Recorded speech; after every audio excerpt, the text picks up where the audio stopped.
Well, hey guys, Jennifer Allwood here. I'm going to teach you today how to get your first 1,000 followers on Instagram and then how you're going to be able to explode from there, because I love giving you tools that are going to help you to build your business. And Instagram is one of the best tools that you can use right now, especially because of the Instagram stories. That's what makes Instagram so valuable. And so I want you just to understand that when it comes to like growing your business in the online space, you don't have to have the best product. You don't have to be in business for the longest. You don't have to know the most things. What you need to do is you need to have the best marketing.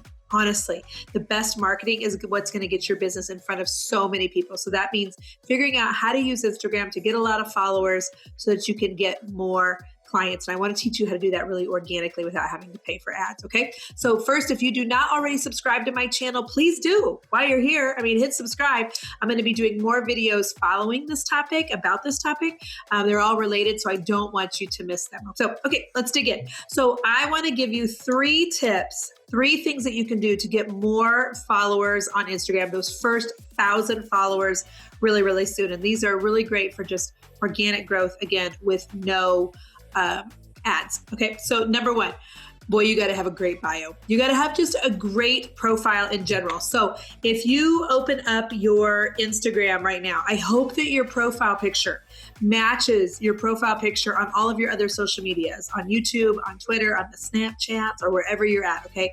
So consistency across the platforms is really important for people to be able to kind of pick you out of a lineup, for lack of a better word. So that's number 1. I hope that you're wearing something that's also kind of attention grabbing in your profile picture, and that it's not just a logo. Nobody associates with a logo. Nobody can relate to a logo. So unless you're Coca-Cola or Starbucks, you should be having your face as your profile picture. Okay. That's my personal beliefs, but I want to make sure that your name and your description are really good and tight, and that you also have a link to your bio, or a link in your bio to where you make money. Okay. So it needs to be going to your website, or it needs to be, like a link of a bunch of different places that people can go. But I want it to be somewhere where you're actually going to get paid, okay? Where you're actually going to make money. When it comes to the description in the bio, you need to be really intentional here, okay?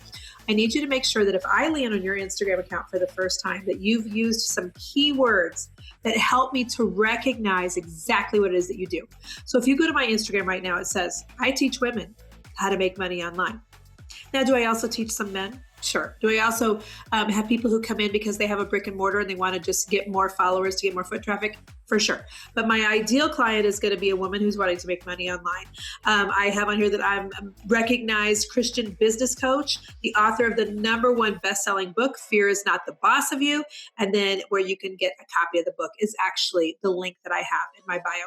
So make sure your bio is good. Make sure it's consistent and it's an eye popper. That is number 1.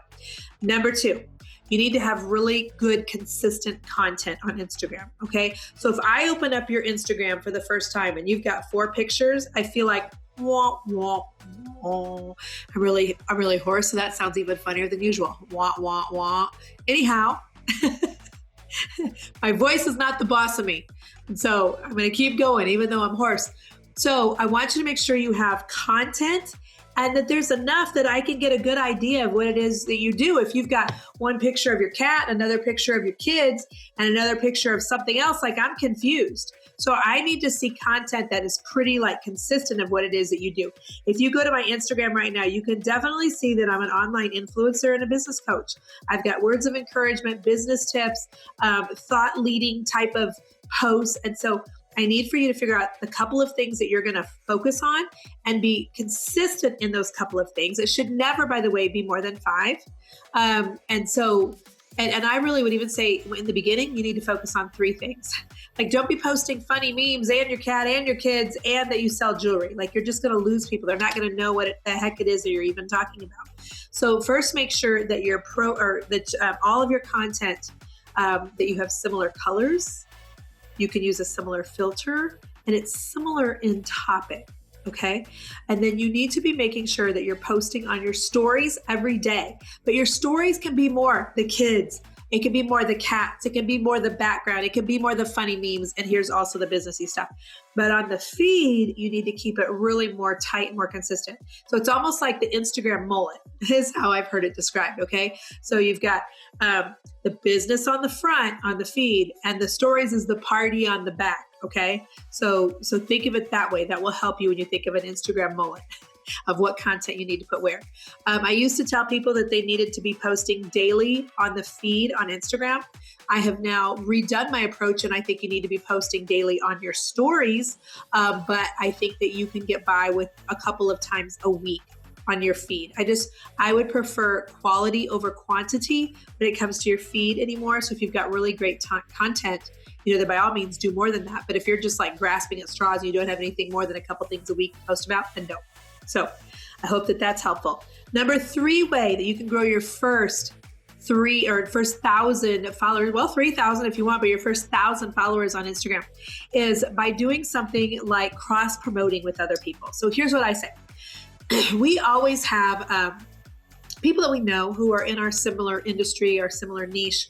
And so sometimes if you can find someone with a similar sized following as you, and it's somebody that you've engaged back and forth with, so it's not just coming like out of the blue, doing a cross promotion of, hey girl, would you, promote my Instagram on your feed with a, hey, by the way, do you follow my friend Jen? Like if you don't, you totally should. This is a post from her recently, or have them like share your content from their feed that they see to their stories. And then you do the same. And by the way, don't do that like the same day, because then that gets weird because people are like, wait, she just promoted her this. She just promoted her back. Oh, I see what they're doing.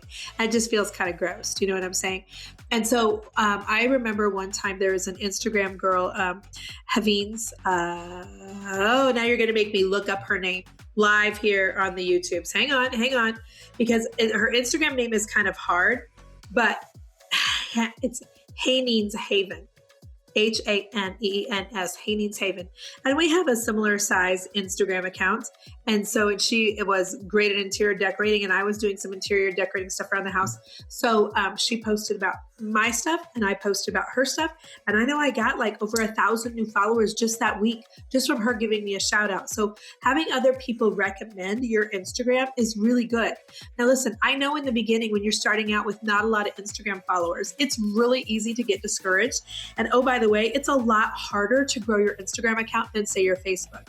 See, on Facebook is where I have 360,000 followers. And that was much easier even years ago, but it's still easier to grow today than what Instagram is. I have 90,000 followers on Instagram, and it kind of feels like a slower crawl to the Instagram followers. But I don't want you to get discouraged, because here's what I've noticed. As someone that coaches thousands of women every month on business, I can tell you that looking at lots of people's Facebook and their Instagrams, that I have some, thoughts. And one of my thoughts is, you may have more followers on Facebook than you do on Instagram, but by and large, the Instagram followers are, dare I say, nicer. Don't send me hate mail, but they're nicer. And they're usually more your ideal audience than what you have on Facebook, which is why I also think that they can be a little bit kinder and gentler in their commenting than sometimes what you see on Facebook. So even if you don't have nearly the following on Instagram, or it's growing much slower, I will say that it seems to me that the Instagram followers are more engaged. My engagement on Instagram is usually about 3 times the engagement percentage as what I have on Facebook. So again, saying that to say I have way more followers on Facebook, but my Instagram people are kinder in their commenting. They're also way more engaged, and I reach more people on Instagram than I do on Facebook, even with a bigger following there. So stay encouraged today, honestly, because even if you don't have the number of followers that you want yet, you can get there. So to help you get to those first 1,000 followers, again, just to recap, I want you to do a couple of things. Number 1, I want you to check your profile, make it great with a good bio, a link to where you're making money. Really, don't get cheesy and fun and cute. I remember once upon a time back on Instagram, I used to say something on my profile like lover of raw chocolate chip cookie dough. Well, that's not getting me clients. It's cute, but it's not a moneymaker. And if you really want to use Instagram for business, you've got to give up the cute and get to really like a more intentional approach. So make sure, number one, your bio is really good. Number two, make sure you're showing up very consistently and with clear photos that have a consistent look to them. Also, by the way, don't be using one photo with a filter one day and a totally different filter another day and a different another day, because then it just looks all over the hodgepodge. All over the hodgepodge. Yeah, something like that. So make sure you've got ample content on there. 3 or 4 photos throws people for a loop. They don't want to follow somebody that nobody else is following with very little content, because what it says to somebody that's looking is this person is not consistent. It's not really a business. They're not really serious about the Instagrams. And so why would I follow them? So you need solid content that looks consistent, that looks cohesive. I'd love it if you're posting every day on your stories, at least every day, and on your feed a couple times a week. And last, try to cross promote with other people who are in your industry. And another thing that I forgot to kind of mention is follow other people in your industry and be engaging back and forth with them on the DMs. It's so helpful, I promise you, in building your following. So hope that was really super duper helpful. And I'm going to be back again really soon with another video teaching you how to get better engagement on your Instagram. And so make sure you subscribe to my channel while you're here, if you don't already. And then I want you to click on the link in the description, because it's a quiz that's going to tell you your social media IQ, which is really fascinating, actually. So go get the quiz. Everybody loves a good quiz. Go get that. And once you take it, it's going to connect you to more of my trainings on social media. Okay. All right. Till next time. Be blessed. Bye-bye.